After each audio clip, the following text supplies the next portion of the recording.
हमें तो जनाई थी सीताली आई है आंगना, रुनु रे जुनू ना। हम बजवई थी बर हो बजाना, रुनु रे जुनू ना। हम बजवई थी बर हो बजाना, रुनु रे जुनू ना। हमें तो जनाई थी न वो मैया जुआई है, रुनु रे जुनू ना। हम बजवई थी बर हो बजाना, रुनु रे जुनू ना। खाने मैया सिंदूरा मांगे, खाने मैया टिकुली, खाने रे खाने ना। मैया मांगे या भरनावा, खाने रे खाने ना। माता मांगती बतीसा भरनावा, खाने रे खाने ना।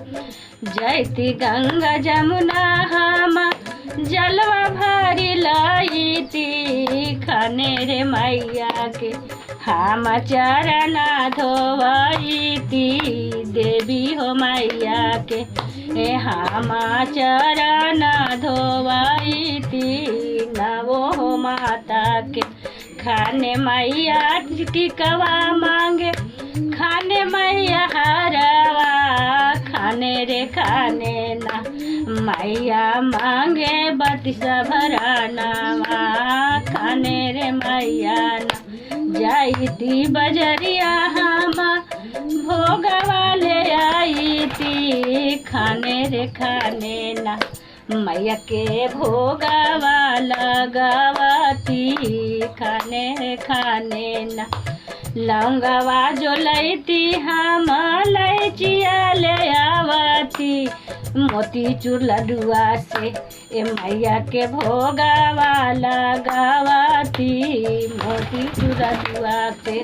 खाने मैया लहंगा मांगे, खाने मैया साड़िया, खाने रे मैया ना।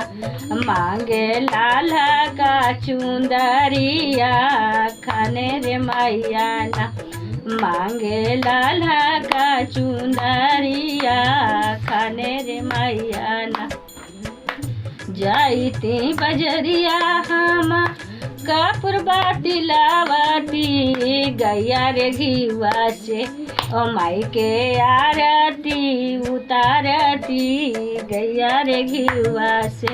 हमें तो जनाई थी सीताली आई है आंगना, रुनु रे जुनू ना। हम बजवई थी बर हो बजाना, रुनु रे जुनू ना। खाने मैया फुलवा मांगे, खाने मैया मालावा, खाने रे मैया ना। मांगे बेली फूल चमेलिया, खाने रे मैया ना। प्रेम से बोलिए माता रानी की जय।